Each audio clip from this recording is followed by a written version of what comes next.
बिहार में लंबे समय से परीक्षाओं में पेपर लीक होते रहे हैं। हमने उसका विरोध किया। जब सरकार बनी हमारी महागठबंधन की, तो हम लोगों ने इस बात के लिए बातचीत किया और सुनिश्चित किया और कहा कि नहीं, बिहार के नौजवानों का सपना है नौकरी, और इस तरीके से पेपर लीक होगा तो उनके सपने टूटेंगे। और आपने देखा, बिहार ने देखा कि TRE 1 TRE 2 का जो एग्ज़ाम हुआ उसमें कोई पेपर लीक नहीं हुआ। एनडीए की सरकार एक परीक्षा नहीं ले पाई ढंग से। आते हैं, पहले भी इनका ही दशा था, आज भी इनका ही दशा है, और सवाल पूछने पर बौखला रहे हैं, करप्शन का आरोप लगा रहे हैं। ऐसा कुछ नहीं है कि भाई कोई घोटाला वटाला नहीं हुआ है, साबित तो करें। 1700 करोड़ 1700 करोड़ 14,000 करोड़ रुपए तो साबित हो चुका है घोटाला। नमस्कार, स्वागत है आपका लाइव बिहार में। मैं हूं आपके साथ संजीव सिंह। देखिए, BPSC शिक्षक भर्ती परीक्षा TRE 3 रद्द होने के बाद नेता प्रतिपक्ष तेजस्वी यादव का एक ट्वीट आता है कि मजबूत विपक्ष के कारण आखिरकार सरकार को झुकना पड़ा और परीक्षा रद्द करना पड़ा। देखिए, ट्वीट के बाद जो है बीजेपी के कई मंत्री विधायक एक साथ टूट पड़े हैं तेजस्वी यादव पे और कह दिए हैं कि तेजस्वी यादव 17 महीने में 1700 करोड़ रुपये से ज़्यादा का घोटाला किया है, पहले उसका वो जवाब दे। देखिए, ट्वीट तो कर दिए तेजस्वी यादव, और महागठबंधन के और भी कुछ नेता हैं जो श्रेय ले रहे हैं कि हमने आवाज़ उठाई, इस कारणवश परीक्षा रद्द की गई है। लेकिन जिस प्रकार से अब बीजेपी की तरफ से हमला किया गया है, इसी मुद्दे पर हमारे साथ बात करने के लिए CPI माले से विधायक हैं अजीत कुशवाहा जी। क्या कहेंगे, एक साथ तेजस्वी यादव पे टूट गए हैं महागठबंधन पे बीजेपी वाले? टूटने दीजिए, इन लोगों के टूटने से कुछ होने वाला है जी।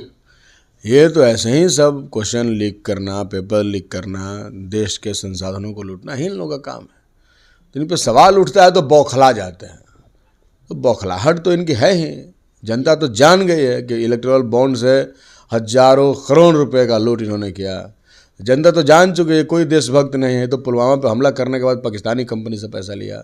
कोई गो भक्त नहीं है, बीफ कंपनी करने वाले कटर से इन्होंने पैसा लेने का काम किया, जुआ खिलाने वाले से चंदा लेने का काम किया। इलेक्टोरल बॉन्ड का जो मुद्दा है उससे ध्यान भटकाने के लिए इस तरह की इलेक्टोरल बॉन्ड के मुद्दे से तो ध्यान भटकाया ही जा रहा है, क्योंकि इसमें पूरी सरकार फंस रही है, पूरा बीजेपी फंस रहा है। नरेंद्र मोदी जो अपने आप को भ्रष्टाचार के ऊपर एक चेहरा बनाने का प्रयास कर रहे थे, उनका चेहरा इसमें दागदार हुआ है। तो पूरा जिस तरीके से ED CBI सहित तमाम संस्थानों पर कब्जा है, मीडिया को जिस तरीके से उन्होंने मैनिपुलेट करके रखा है इतने दिनों में, तो वो तो चाहते ही हैं कि मीडिया का प्राइम टाइम का कभी ये बहस नहीं बने। और आप देख रहे हैं कि पहली बार इस देश में हो रहा है कि इतना बड़ा घोटाला का कहानी किसी प्राइम टाइम में नहीं चल रहा है। कोई अखबार अपने संपादकीय में लिखने का ज़रूरत नहीं कर रहा है।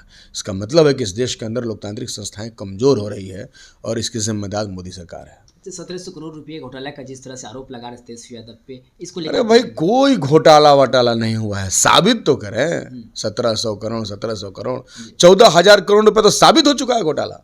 ऐसी शेल कंपनियों से इन्होंने पैसा लिया जिसका कोई आमदनी नहीं है, जिसका आमदनी साल में 1 लाख रुपया है वो 10 करोड़ चंदा देता है, जिसका 10 लाख है वो 100 करोड़ चंदा देता है। ये कहाँ से आ रहा है? इन्होंने कहा था कि काला धन हम खत्म कर देंगे, इन्होंने काले धन को उजला धंधा में बदल दिया, काला धन का नाम बदलकर इलेक्टोरल बॉन्ड इन्होंने रख दिया। इसलिए लूट तो इन्होंने किया है।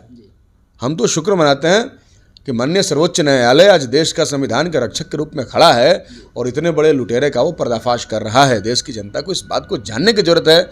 जब मीडिया ने इस बात पर ध्यान देना खत्म कर दिया है, जब सरकार इसको हर स्तर से दबा देने की पूरी कोशिश कर रही है, ऐसे में जनता को स्वयं सामने आकर के इतने बड़े करप्शन पर बोलना चाहिए और इस पर ध्यान केंद्रित करना चाहिए। जी, BPSC TRE 3 परीक्षा तो रद्द हो गई, श्रेय भी लेने का काम किया जा रहा है और जो पक्ष में लोग हैं वो हमला भी कर रहे हैं, आरोप लगा रहे हैं। लेकिन सवाल उठता है कि बच्चे का आखिर क्या होगा, बच्चे के भविष्य के साथ जिस प्रकार से खिलवाड़ किया गया है उसका आखिर आगे क्या होगा, और बड़ी मछली कब? देखिए, हमने तो स्पष्ट कहा कि बिहार में लंबे समय से परीक्षाओं में पेपर लीक होते रहे हैं। हमने उसका विरोध किया। जब सरकार बनी हमारी महागठबंधन की, तो हम लोगों ने इस बात के लिए बातचीत किया और सुनिश्चित किया और कहा कि नहीं, बिहार के नौजवानों का सपना है नौकरी, और इस तरीके से पेपर लीक होगा तो उनके सपने टूटेंगे। और आपने देखा, बिहार ने देखा कि TRE 1 TRE 2 का जो एग्ज़ाम हुआ उसमें कोई पेपर लीक नहीं हुआ, बहुत फ्रेश एग्जामिनेशन हुआ, उसकी चर्चा देश स्तर पर हुई। और बिहार के नौजवानों में ये उम्मीद बढ़ी कि चलिए अब तो कम से कम जो पढ़ने वाले बच्चे रहेंगे उनको नौकरी मिलेगी।